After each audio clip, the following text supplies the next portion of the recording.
maintenant, nous allons partir avec le bloc du succès numéro 5. Le cinquième bloc du succès, ok? C'est là que vous partagez l'opportunité.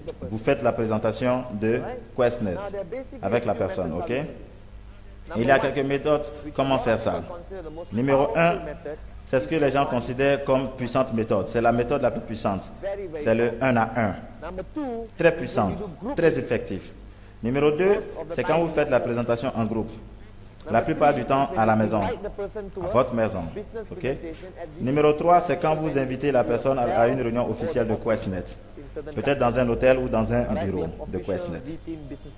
Ok, dans certains pays. Ok. Souvent, ils ont des grandes présentations avec près de plus de centaines de personnes. Vous pouvez les inviter là-bas aussi. Comprenez, ok? Donc, quand il y a 3 manières de faire la présentation de business. La première, c'est le 1 à 1 dans ce business. Numéro 1. Et où est-ce que vous le faites? En boîte de nuit? Dans le zoo? Non, choisissez un endroit professionnel. Ne choisissez pas un restaurant italien avec 5 étoiles où un verre d'eau coûte 5 $. Non. Choisissez un endroit très professionnel.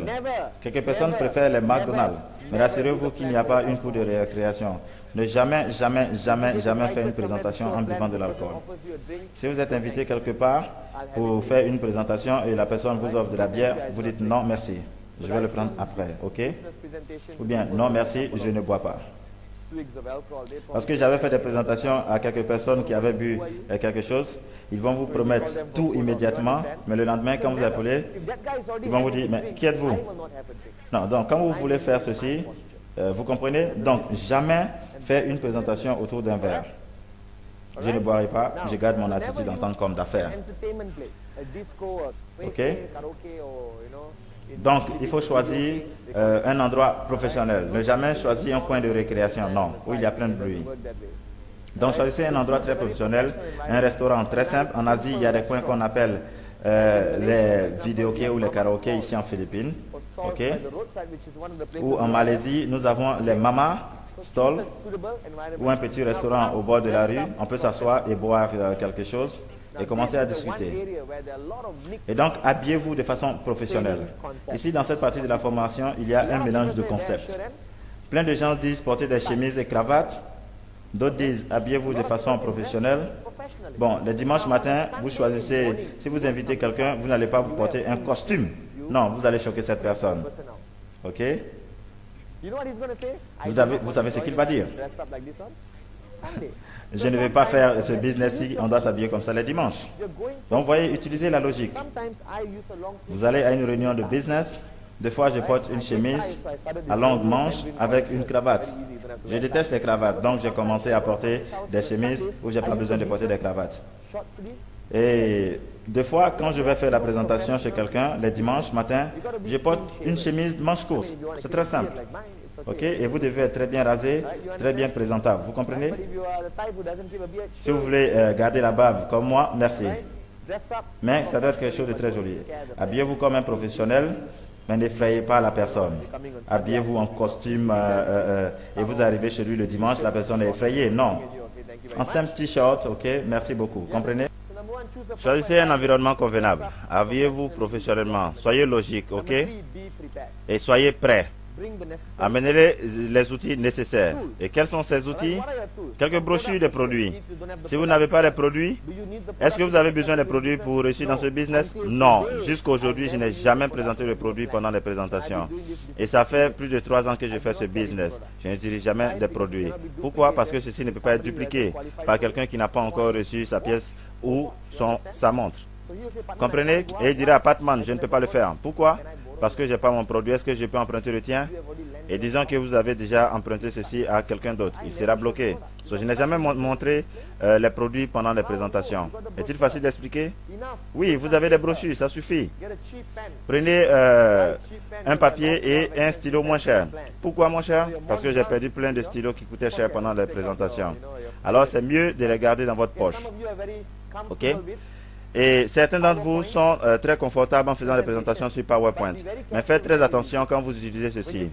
Parce que quand vous allez, par exemple, dans les provinces ou dans les villages quelque part, vous allez trouver une dame très assise. Et là, j'utiliserai spécifiquement un papier et un stylo. Pourquoi?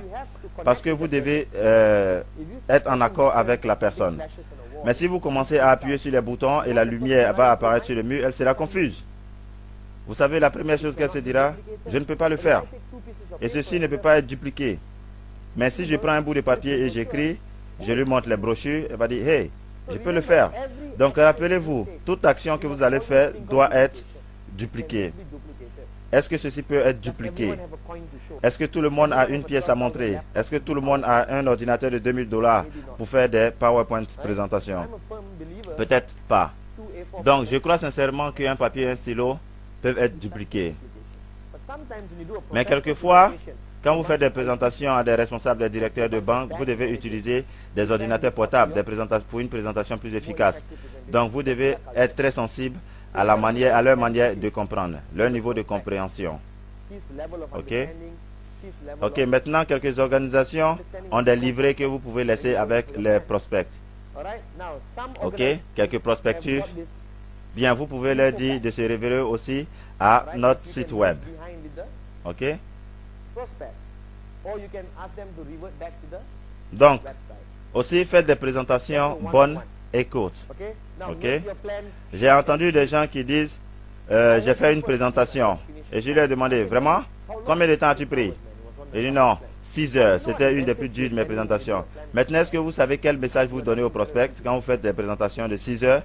C'est que vous n'avez rien d'autre de mieux à faire, à part consacrer 6 heures du temps pour quelqu'un. Parce que le gars, après 40 minutes, il est fermé. Il pense à son chat à la maison, à sa femme, à quelqu'un. Vous comprenez? La durée d'attention d'un être humain est de 20 minutes. Et vous faites 6 heures, il ne pourra pas, ok? Donc faites une présentation bonne et courte. Et ce que je fais, ça c'est un petit secret. Tout juste après la présentation du business, vous parlez pendant 15 minutes et je lui dis, hey, je dois partir. J'ai d'autres rendez-vous. OK? Merci pour votre temps. Rappelez-vous que nous avons rendez-vous dans quelques jours. Je vous appellerai pour confirmer l'heure. Merci beaucoup. Et ceci est un livret d'informations. Vous pouvez le lire ou bien vous référer à notre site web. Et je m'en vais. Est-ce que vous avez un rendez-vous? Peut-être pas. Vous repartez à la maison pour commencer à lire le plafond ou bien lire certains livres. Comprenez? Vous devez toujours être occupé. OK? Si vous parlez à mon frère et moi-même, même si vous nous appelez à 6 heures du matin, il décroche le téléphone immédiatement. Oui, aujourd'hui, 18 heures, oui, je serai là, ok. Et encore, il retourne se coucher. Vous voyez, les networkers sont toujours prêts. C'est ça le petit secret. Ne m'appelez pas à 6 heures du matin, ok, comprenez? Ça marche normalement comme ça, un à un. Et on a les rendez-vous à la maison. Joe Fabricas m'a appris que le concept le plus efficace, c'est le 1 à 1. OK? Les fondeurs de ce business, c'est que JV Ver, sont les spécialistes dans le 1 à 1. Kurt et Joe m'ont donné rendez-vous dans un groupe, OK? Et Joe m'a appris que les présentations à la maison sont les plus puissantes. Pourquoi? Parce que quand vous les invitez, quand vous invitez quelqu'un chez vous, OK, vous êtes plus à l'aise. Et ils se sentent à l'aise en venant chez vous le dimanche soir pour s'asseoir et vous les écouter pour vous écouter pendant 40 minutes. OK? Et numéro 1, n'invitez pas plus de 40 personnes chez vous à la maison. Sinon, votre voisin pensera que vous êtes en train de commencer des organisations de fanatiques. Donc, ce que vous faites, vous invitez 5 à 8 personnes. OK? En fonction de votre maison. Et ne préparez pas 25 plats, s'il vous plaît. Entrée, dessert pour les gens. Parce que sur quoi ils seront focalisés? Ah, attendez le dîner, ils attendront le dîner. Vous comprenez? Donc, les biscuits, les gâteaux, du thé, du soda. Et avec les sodas, rassurez-vous qu'il n'y a pas de glaçons à l'intérieur. Parce qu'il y a toujours quelqu'un qui aime jouer avec les glaçons. Il fera avec son verre. Et vous connaissez les bruits. Crrr, crrr. Non. Et ce bruit-là va distraire d'autres personnes. Ok? Et il va commencer à les croquer aussi. Vous comprenez? Donc, les glaçons, non. Gardez le soda glacé et soyez équipés dans votre maison avec un tableau. Vous devez toujours en avoir un. En tant que networker, Vous devez toujours avoir un trépied quelque part, dans la voiture, dans votre maison. C'est votre investissement.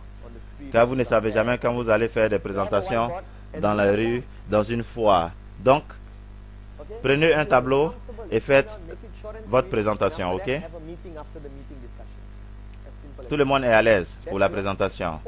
Et c'est simple, le rendez-vous à la maison. Finalement, quand vous invitez les personnes à la présentation officielle par Quest ou V-Team ou au bureau ou à l'hôtel, numéro 1, quand vous invitez à 18h30, à quelle heure vous devez être là? À 18h. S'il vous plaît, ne faites pas attendre vos prospects. Ok?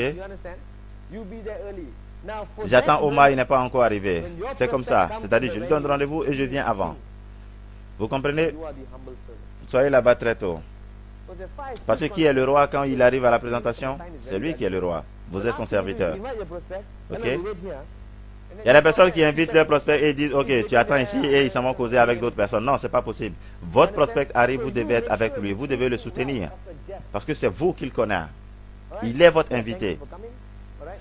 Ok, Cynthia, merci pour être venu. Asseyons-nous ici. Pourrais-je te servir de l'eau? Et maintenant, combien d'entre vous ne sont pas à l'aise en offrant de l'eau à quelqu'un? Pourquoi pas? C'est votre invité, il est venu vous voir. Vous devez lui servir à boire avant de commencer. Maintenant, toujours introduire vos prospects à vos leaders. Ok? Toujours leur présenter des personnes. Cynthia, au fait, ça c'est Zurich. Anan, ça c'est Monet. C'est comme ça. Votre leader sera quoi dire. Ok? Ne vous inquiétez pas. Bon, vous accompagnez dans la salle. Ok? Vous les faites asseoir. Est-ce que vous devez vous asseoir proche d'eux? Oui. S'il y a de l'espace dans la salle, asseyez-vous proche d'eux. Ok? Et donc, focalisez-vous quand vous vous asseyez. Même si ça fait plus de 6000 fois que vous avez déjà assisté à la même présentation, soyez focalisés sur la présentation. Ok? Et donc, s'il est distrait, qu'est-ce que vous faites? Vous le touchez, vous lui dites de se concentrer sur la présentation. Et c'est très important. Bon, les notes maintenant. Vous prenez les notes. Offrez un bout de papier à votre prospect, ok, pour qu'il aussi prenne des notes. Parce que c'est vous qui regarde. C'est très crucial. Il va dupliquer tout ce que vous allez faire. Hey, ce gars est sérieux. Il est assis à côté de moi et il prend des notes. Ok, quand il est distrait, non, Nadim, ça c'est très important. Et il se reconcentrera. Encore et après la présentation, qu'est-ce que vous faites? Vous vous asseyez avec vos prospects, vous discutez. Ok? Vous parlez des problèmes ou bien des objections qu'il a, des problèmes, des trucs qu'il n'a pas bien entendus. Ok? Bon, si vous invitez 5, vous ne pouvez pas les gérer tout seul. Vous appelez de l'aide, c'est-à-dire vos leaders. Ils viendront vous aider. Dans la plupart des réunions en Malaisie, par exemple, après la présentation, on se promène partout, on salue les gens. Bon, c'est bien, les 2 minutes, ok, passées après la présentation à se saluer aident beaucoup, ok. J'ai rencontré tel gars. Et ça renforce les croyances en la société et à la présentation, ok. Donc, numéro 1, 1 à 1. Ok, très puissant. Numéro 2, rendez-vous à la maison, extrêmement puissant. Ok. Et numéro 3, les présentations officielles. Habillez-vous professionnellement pour faire les présentations officielles de QuestNet. Habillez-vous en costume, rien de moins. Et vous aussi, vous dites à votre prospect de s'habiller comme ça, de la même manière. Parce que si vous l'invitez par exemple à l'hôtel Hilton, à 18h, et il n'est pas habillé correctement, il va venir se retrouver dans un monde où il sera bizarre, il va se sentir bizarre. Alors vous devez le prévenir avant. Et c'est un milieu de la présentation. Ok, vous pouvez lui dire de s'habiller normalement. Ok, dites-lui, mais ne le forcez pas, parce que vous n'avez pas le droit de le forcer. Ok.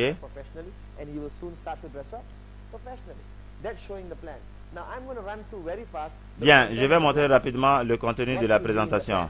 Qu'est-ce qui doit faire partie de la présentation? Bon, tout le monde a leur propre manière de faire des présentations, ok? Peu importe. Mais n'oubliez jamais ces parties-là. Vous devez toujours parler au niveau de la société, ok? Et des 3 P. Ok? Les 3 P, c'est le produit, le plan et le positionnement. Ok? Et vous arrêtez. Vous comprenez? Donc, n'oubliez pas. Vous commencez par la compagnie et vous partez sur les 3 P. Produit, plan et positionnement. OK?